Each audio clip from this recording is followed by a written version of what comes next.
Iran போரால் நம் நாட்டில் கேஸ் சிலிண்டர் தட்டுப்பாடு ஏற்பட்டுள்ளது. இதனால் கேஸ் சிலிண்டர் விநியோகத்துக்கு பல்வேறு கட்டுப்பாடுகளை மத்திய அரசு விதித்துள்ளது. அந்த வகையில் தற்போது எஸ்மா சட்டத்தை நாடு முழுவதும் மத்திய அரசு நடைமுறைப்படுத்தியுள்ளது. ஈரான் மீது அமெரிக்காவும் இஸ்ரேலும் போர் புரிந்து வருகிறது. இதற்கு ஈரான் பதிலடி கொடுத்து வருகிறது. குறிப்பாக ஈரான் தனக்கு சொந்தமான ஹார்முஸ் ஜலசந்தியை மூடியுள்ளது. இதனால் Saudi Arabia, Qatar, Oman, Kuwait, Iraq, ஐக்கிய அரபு எமிரேட்ஸ் உள்ளிட்ட நாடுகளிடம் இருந்து இந்த ஹார்மஸ் ஜலசந்தி வழியாக கச்சா எண்ணெய், கேஸ் சப்ளை பாதிக்கப்பட்டுள்ளது. 2024-25 நிதியாண்டில் இந்தியா 31.3 மில்லியன் டன் எல்பிஜி கேஸை பயன்படுத்தியது நுகர்ந்தது. இதில் 12.8 மில்லியன் டன் மட்டுமே உள்நாட்டில் உற்பத்தி செய்யப்பட்டது. மீதமுள்ள 85 முதல் 90% இறக்குமதிகள் ஹார்மஸ் ஜலசந்தி வழியாக தான் நம் நாட்டுக்குள் வந்தது. தற்போது இந்த சேவை தான் பாதிக்கப்பட்டுள்ளது. கேஸ் சிலிண்டர் கட்டுப்பாடு. இதனால் நம் நாட்டில் கேஸ் தட்டுப்பாடு ஏற்பட்டுள்ளது. இதனை சரி செய்ய மத்திய அரசு நடவடிக்கை எடுத்து வருகிறது. அதன்படி இந்நிலையில்தான் நம் நாட்டில் கேஸ் சிலிண்டர் தட்டுப்பாடு ஏற்பட்டுள்ளது. கேஸ் சிலிண்டர் விற்பனைக்கு கட்டுப்பாடுகள் விதிக்கப்பட்டுள்ளது. சிலிண்டர் புக்கிங்கிற்காக 21 நாட்கள் முதல் 25 நாட்கள் இடைவெளி இருக்க வேண்டும் என்று தெரிவிக்கப்பட்டுள்ளது. அத்தியாவசிய பொருட்கள் சட்டம் மேலும் வணிக பயன்பாட்டுக்கு சிலிண்டர் விநியோகம் செய்வதை விடுத்து வீட்டு பயன்பாட்டுக்கான சிலிண்டர் விநியோகத்துக்கு முக்கியத்துவம் கொடுக்க மத்திய அரசு உத்தரவிட்டுள்ளது. அது மட்டுமின்றி நாடு முழுவதும் கேஸ் உற்பத்தியை அதிகரிக்க உத்தரவிடப்பட்டுள்ளது.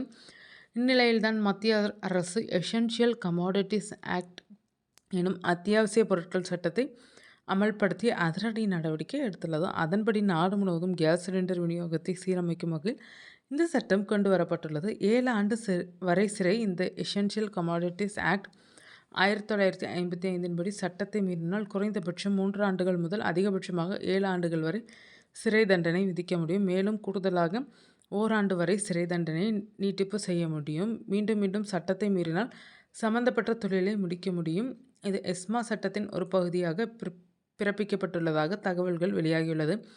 அதன்படி பார்த்தால் சிலிண்டர்களை பதுக்குதல், கள்ள சந்தையில் விற்பனை செய்தல், தட்டுப்பாட்டை காரணம் காட்டி அதிகபட்ச விலைக்கு கேஸ் சிலிண்டர் விற்பனை செய்தல் உள்ளிட்டவை இந்த சட்டத்தின் கீழ் குற்றமாகும். இத்தகைய செயலில் ஈடுபடுவோர் கைது செய்யப்பட்டு அபராதம் விதிக்கப்படும். எஸ்மாவின் கீழ் முன்னதாக கேஸ் தட்டுப்பாட்டால் மத்திய அரசு எஸ்மா சட்டத்தின் கீழ் உத்தரவு பிறப்பித்திருந்தது.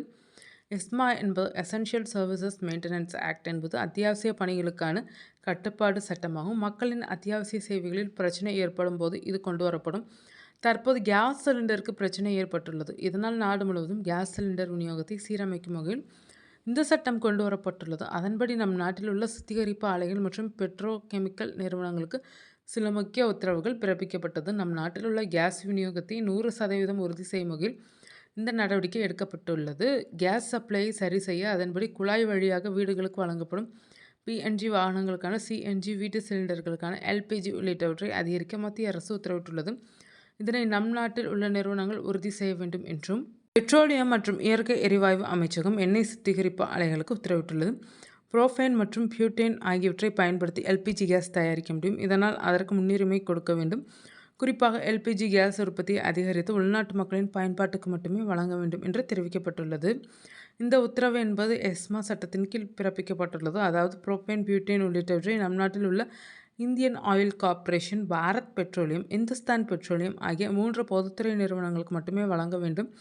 பிற பெட்ரோ கெமிக்கல்கள் உற்பத்திக்கு பயன்படுத்த தடை விதிக்கப்பட்டுள்ளது. எஸ்மா சட்டத்தை மீறினால் பிடிவாரண்ட், கைது செய்யவும், ஓராண்டு வரை சிறை தண்டனை விதிக்கவும், அபராதம் விதிக்கவும் முடியும். எஸ்மாவை தொடர்ந்து அத்தியாவசிய பொருட்கள் சட்டம் கொண்டு வரப்பட்டுள்ளது. இது நம் நாட்டில் நிலவும் கேஸ் தட்டுப்பாட்டை எடுத்து காட்டும் வகையில் உள்ளது.